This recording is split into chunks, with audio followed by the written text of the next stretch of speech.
لیکن اس کے خاطر کام کرنے کی بیماری سے آدمی محفوظ رہے. مقبولیت ہو، ہر دل عزیزی کے جھنڈے گڑے ہوئے ہوں، لیکن فی الحقیقت مقبولیت اور ہر دل عزیزی مقصود نہ بننے پائے.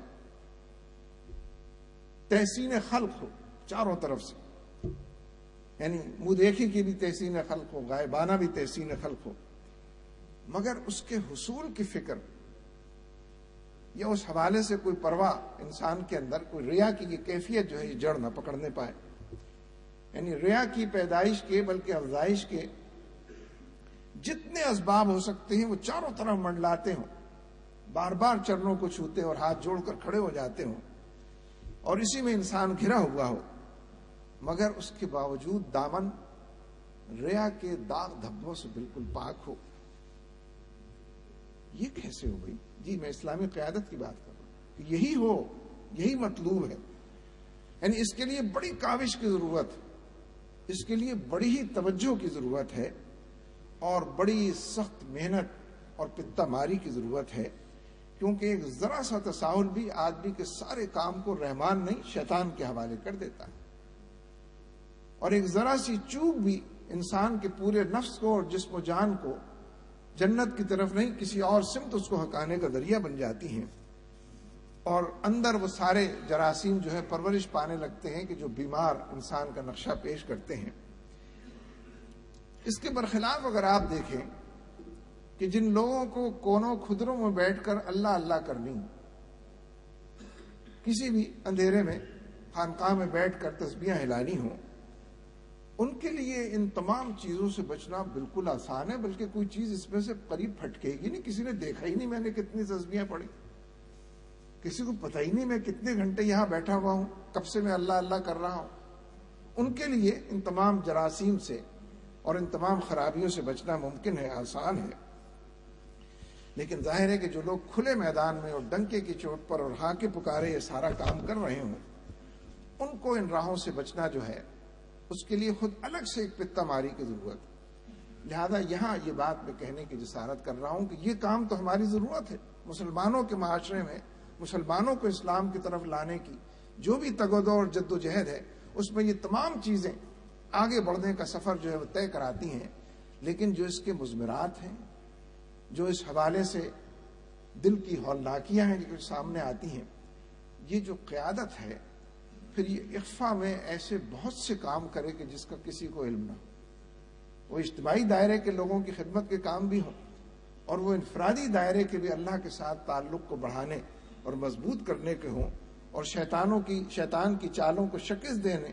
اور نفس کے وساوس کو اندر ہی گھٹ کر مار دینے کی کیفیت. یعنی پھر اللہ کے ساتھ اس قیادت کا ایسا گہرا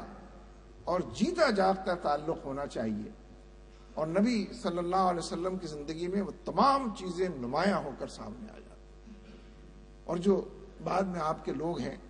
صحابہ کرام ان کے اندر بھی چیزیں نظر آتی ہیں. یعنی اخفا کے ساتھ ایسے نیک اعمال کا التزام اور مسلسل ان راہوں پر چلنا کہ جو کسی کو خبر بھی نہ ہو، کوئی اس کو سوچ بھی نہ سکے، تاکہ اس کے نتیجے میں دل میں وہ کیفیات جنم لیتی رہیں، اور یہ دل خالصتاً اللہ کے لیے اس طریقے سے خالص ہو جائے کہ جب جب دنیا کی یہ طلب اور ہوس اور دنیا کی یہ آنکھوں کو خیرہ کرنے والی چمک دمک جو ہے وہ انسان کو غلط راہوں پر لے جانے کے لیے آمادہ کرے، تو یہ اندر کی جو تربیت اور تزکیہ ہے وہ پھر اس کو روکنے میں، یہ تو ٹھیک ہے کہ ایمان مجھے روکے اور کھینچے مجھے کفر، یہ کیفیت سے تو ہمیشہ آدمی دوچار رہے گا. اس چوراہے یا دوراہے پر تو ہر وقت انسان کھڑا ہوا، بڑے سے بڑا عابد اور زاہد اور مجاہد بھی ان لمحات سے ان کیفیات سے اپنے آپ کو نہیں بچا سکتا کہ جو دنیا داری کی طرف لے جاتی ہیں. لہذا میرے دوستو، حقیقت یہ ہے کہ ایک وقت کی بہت بڑی تحریک ہے، اور پوری دنیا کے اندر ایسی اقامت دین کی تحریک ہے کہ جس سے اللہ تبارک و تعالیٰ نے ہم کو وابستہ کیا ہے، اور اس تحریک سے وابستگی ایسی ہے کہ سعادت پر اللہ کا شکر بجا لایا ہے. اس میں اس تحریک کی طرف سے، اجتماعیت کی طرف سے جو کام ہمارے ذمہ دار، اصلاً تو یہ کارکنوں کی جماعت. آپ جب چاہیں 5 آدمیوں کو نیچے بٹھا دیں، جب چاہیں 5 آدمیوں کو نیچے سے اٹھا، اور یہ آپ کرتے رہتے ہیں، یہ الٹ پلٹ ہوتی رہتی ہے. جب چاہتے ہیں لوگ یہاں بیٹھ جاتے ہیں، چاہتے ہیں لوگ نیچے بیٹھ جاتے ہیں. جب چاہتے ہیں جس سے چاہتے ہیں آپ کہتے ہیں دریا بچھاؤ، جب چاہتے ہیں جس سے کہتے ہیں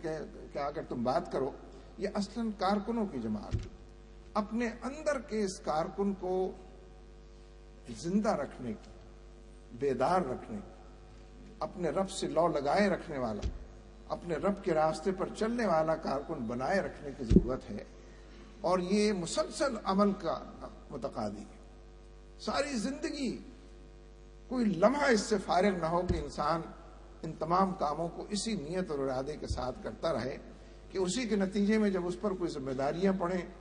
جب چھوٹے بڑے دائروں کے اندر اس کو نگراں بنایا جائے، جب چھوٹے بڑے مورچوں اور محاذوں پر اس کو جواب دہ بنایا جائے، تو بالآخر یہ ساری محنتیں جو ہیں مل جل کر اس سے وہ کام کرا لیتی ہیں کہ جو مطلوب ہے. اللہ تبارک و تعالی ہمارا حامی ناصر ہو. واقول قولی ھذا واستغفر اللہ لی ولکم ولسائر المؤمنین وآخر دعوانا ان الحمد للہ.